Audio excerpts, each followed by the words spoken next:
Assalamualaikum warahmatullahi wabarakatuh. Hari ini cikgu akan ajar kamu sambungan daripada subtopik persilangan set, di mana kita akan belajar pada hari ini ialah bagaimanakah anda menentukan pelengkap bagi persilangan set. Okey, sebelum itu cikgu minta 4 Evros sila lihat buku teks bahasa Melayu di sebelah kiri cikgu, manakala 4 Farabi sila lihat buku teks di sebelah kanan cikgu. Okey, untuk kelas 4 Farabi, simbol untuk persilangan dan juga kesatuan dia tidak timbul ya di dalam bentuk kotak. Jadi kamu boleh buat rujukan, tengok pada buku teks bahasa Melayu di sebelah kiri cikgu. Okey, kita akan mulakan sekarang ya. Okey, sebelum itu cikgu ambil pen dulu. Okey, cikgu ambil pen dulu.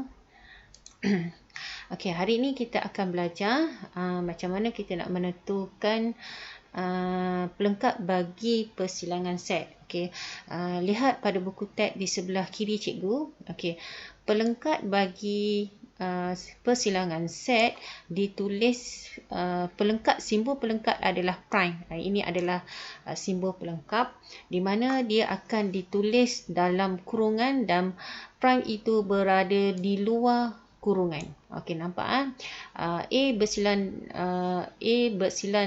set A bersilang dengan set B dalam kurungan, prime-nya berada di luar. Okey, dibaca sebagai pelengkap bagi persilangan set A dan set B.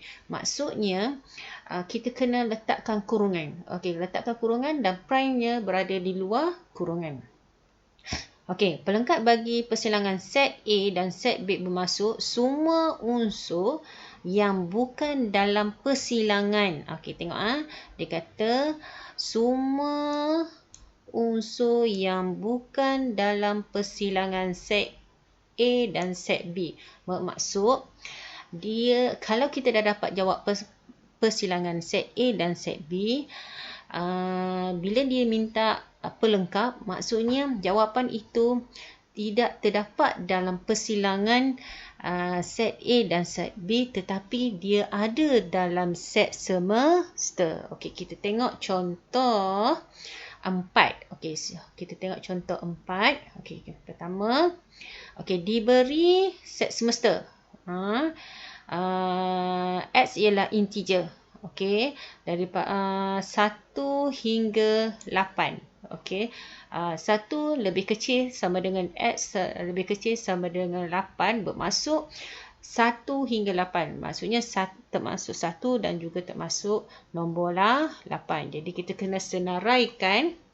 Okey, tengok penyelesaian. Okey, kita terus tengok penyelesaian. Ini adalah unsur-unsur yang terdapat di dalam set semesta. Okey, apa yang terdapat di dalam set A pula? Okey, kita tengok set A. 1, 2, 3, 4, 5, 6. Okey, set B adalah nombor 2, 4, 6. Dan set C adalah 1, 2, 3, 4. Dia minta senaraikan semua unsur dan nyatakan bilangan unsur bagi set yang berikut. Okey, jadi pelengkap bagi set A bersilang dengan set B. Okey, maksudnya kita kena, pertama cikgu minta dengan kamu senaraikan dulu set semesta, set A, set B dan set C di dalam buku latihan kamu apabila hendak menyelesaikan masalah. Okey, bila kita tengok, kita jawab soalan A. Okey, first kita kena tengok, kita buat persilangan dulu. A bersilang dengan set B. Jadi jawapan dia adalah nombor apa yang sama di dalam set A dan set B, iaitu nombor 2, 4 dan 6. Okey, jadi jawapannya adalah 2, 4 dan 6. Ini persilangan antara set A dengan set B. Bila dia ada pelengkap persilangan set A dan set B, jadi selain daripada nombor 2, nombor 4 dan juga nombor 6, tetapi terdapat di dalam set semesta. Jadi jawapan dia mesti ambil di dalam set semester. Okey. Selain daripada nombor 2, 4 dan 6. Okey, jadi jawapan dia adalah yang tidak kita kena buang 2, 4, 6 ini. Jadi jawapan dia adalah 1, 3, 5, 7 dan 8. Okey, kalau dia minta n bilangan, jadi kita bilanglah berapakah unsur yang terdapat dalam pelengkap persilangan set A dan set B, iaitu 1, 2, 3, 4, 5. Jadi jawapannya adalah 5. Okey, begitu juga soalan B. Begitu juga dengan soalan B. First, kita kena cari dulu persilangan antara set A dan set C dan dapatkan jawapan. Lepas itu baru kita cari dia pelengkap yang terdapat di dalam set semester. Okey, dalam set semester. Dan soalan kita dia suruh apa? Nyatakan bilangan unsur kan? Okey, jadi kita kena nyatakan. Jadi jawapannya adalah 4. Okey, manakala yang melibatkan 3 set. Okey, jangan. Persilangan set A, set B dan set C. Apakah unsur yang sempunya di antara A, B dan C? Persilangan A, B dan C. Jadi kita tengok ketiga set ini apakah unsur yang sama? Ya, kita tengok nombor 2 dan juga nombor 4. Jadi jawapan dia adalah 2, 4. Tapi bila dia nak pelengkap bagi persilangan ketiga-tiga ini, maksudnya selain daripada nombor 2, nombor 4 tetapi terdapat di dalam set semester. Okey, jadi kita buang nombor 2 dengan 4 ni dalam set semester, jadi itulah jawapan dia. Itu 1, 3, 5, 6, 7, 8. Jadi bilangan dia adalah yang terdapat di dalam unsur pelengkap persilangan set A, set B dan set C ialah 6. Okey. Manakala dalam bentuk gambar rajah Venn, dalam bentuk gambar rajah Venn, bagaimanakah anda menentukan pelengkap bagi persilangan antara 2 atau lebih set dalam gambar rajah Venn? Okey, kita tengok macam mana kita nak lorekkan dia. Okey, nak lorekkan dia. Okey, nampak tak yang warna putih ni? Ini bermaksud persilangan set P bersilang dengan set Q. Ini jawapan dia. Set P bersilang dengan set Q. Okey. Apabila dia ada prime selain daripada persilangan set P dan set Q tetapi terdapat dalam set semester. Jadi kita kena lorekkan dia selain daripada jawapan persilangan antara set P dengan set Q. Okey, begitu juga dengan gambar rajah yang kedua. Okey, nampak gambar rajah kedua. Yang ini pun sama. Gambar rajah ketiga dan juga seterusnya yang keempat. Nanti kita akan boleh tengok apabila kita menjawab soalan nanti. Okey. Harap murid Pak Farabi faham ya daripada buku teks bahasa Inggeris. Okey, kita tengok contoh yang kelima. Okey, look the example 5. Okey, tengok ini dalam bentuk ayat. Okey, kebanyakan dalam SPM, KPSM, soalan set adalah dalam bentuk ayat. Dalam bentuk ayat dan kita kena keluarkan dalam bentuk pernyataan matematik. Okey, cuba kita tengok. Dia kata contoh 5, diberi aktiviti co-curriculum yang disertai oleh 3 murid seperti set P, set Q dan set R. Dalam keadaan set semester dia pengangkat, matematik, hoki, bola sepak, sejarah, badminton dan kadet polis.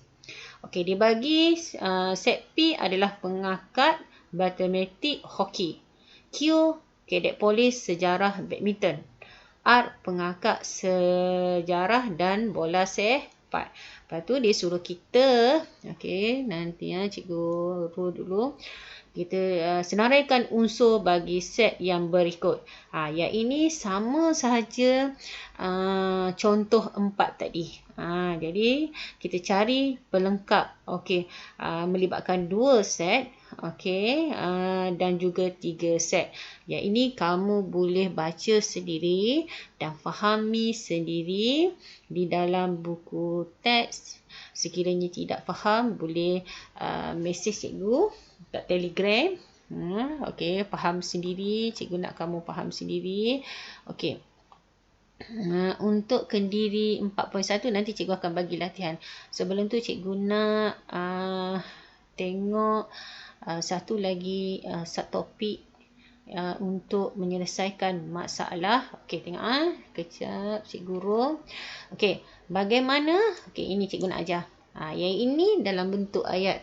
Okey, bagaimana anda menyelesaikan masalah yang melibatkan persilangan set? Okey, dalam bentuk ayat.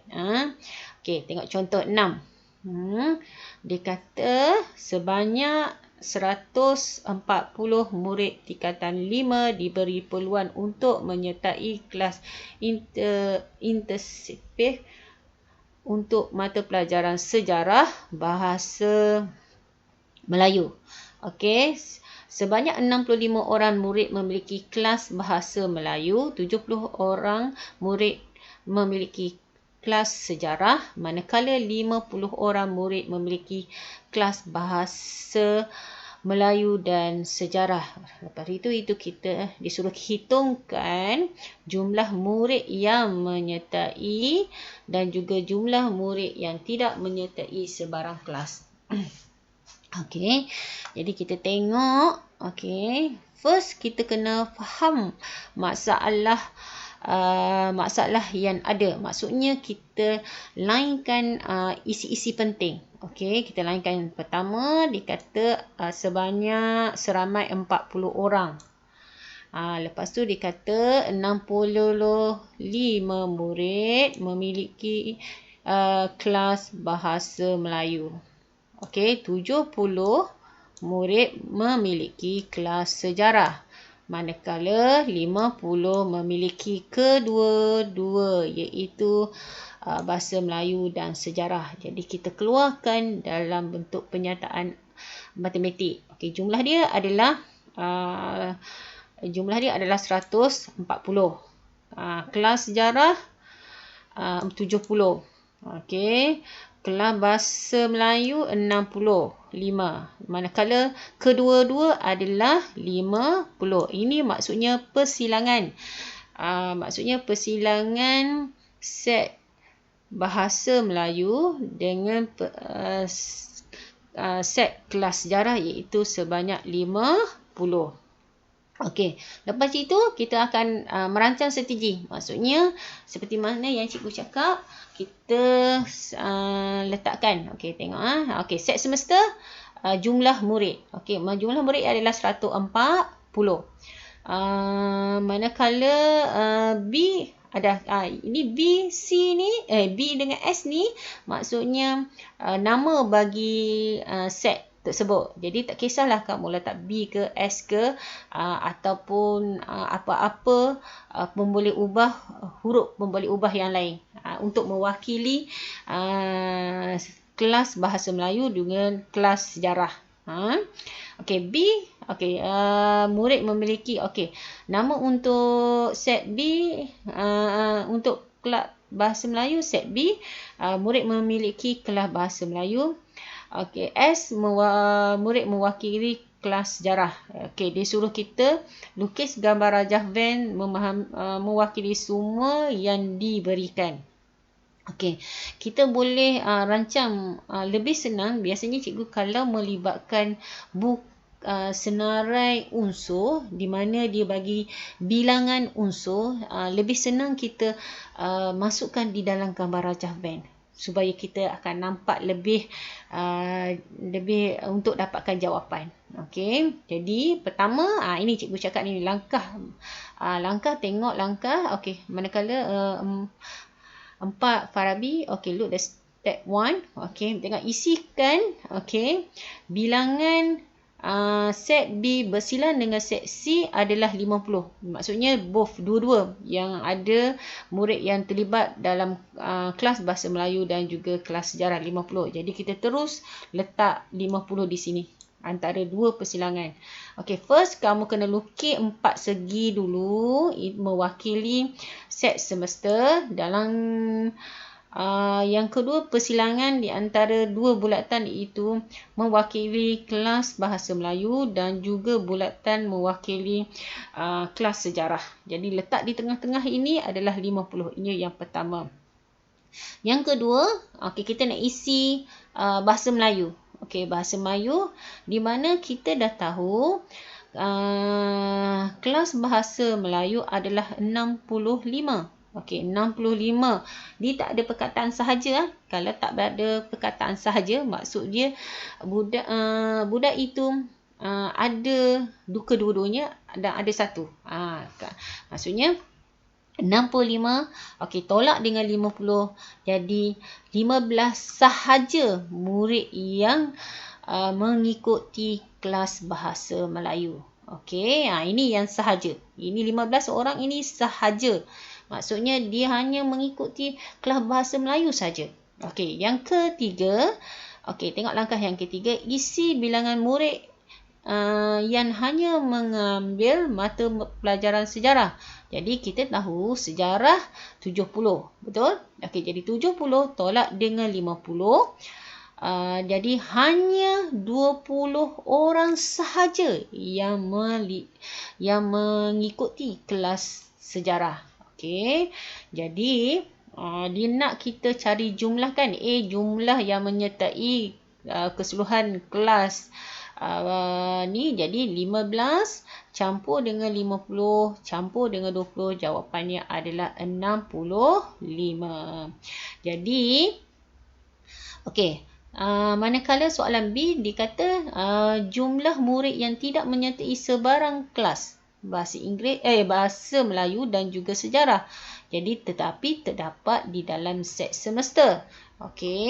Jadi ini yang dikatakan jadi 140 tolak dengan murid yang menyertai kelas. Jadi jawapannya adalah 55 yang tidak menyertai mana-mana kelas Bahasa Melayu dan juga kelas sejarah. Itu jawapan dia. Jadi cikgu nak hati-hati bila soalan melibatkan bilangan.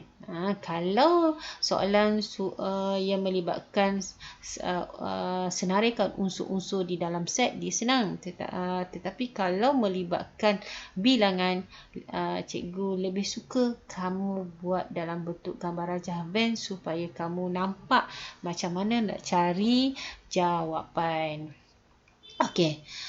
Manakala itu saja pelajaran kita pada hari ini. Cikgu nak kamu keluarkan buku tulis. Buku tulis. Cikgu nak sekejap ya. Cikgu nak suruh kamu tulis tajuk je hari ini. Tajuk. Tajuk hari ini kamu tulis dalam buku teks kamu. Tajuk hari ini yang ini.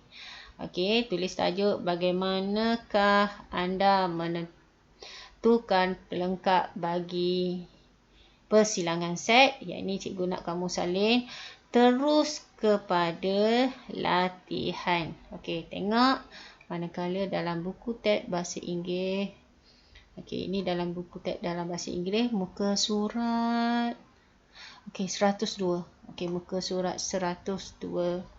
Muka surat 102 ya. Muka surat 102. Dalam buku teks muka surat 102. Sila jawab soalan nombor 1. Ini basic ya. Nombor 1 ini basic. Soalan nombor 1. Soalan nombor 2. Maksudnya dalam soalan nombor 2 ni dia berpandukan kepada gambar rajah Venn. Manakala soalan nombor 3 Yang ini kamu lorekkan. Saya memang nak yang ini soalan ni. Dan soalan nombor 4. Ini banyak sikit. Jadi praktiskan diri 4.1b. Cikgu nak kamu buat nombor 1, nombor 2, nombor 3 dan juga nombor 4. Manakala hari ni cikgu nak bagi 5 soalan yang banyak sikit sebab kelas kamu seminggu sekali saja untuk masa PKP ini. Jadi satu lagi, cikgu nak kamu usaha jawab soalan. Okey, praktiskan diri 4.1c, soalan muka surat 105, soalan nombor 2. Okey. Dan juga budak Farabi, tengok dalam buku teks kamu. Okey, look the page 105. Okey, question number 2. Okey, question number 2. Okey, di sini saja pelajaran kita pada hari ini. Nanti cikgu akan tulis lebih detail lagi latihan yang kamu mesti buat di dalam Telegram. Terima kasih. Assalamualaikum.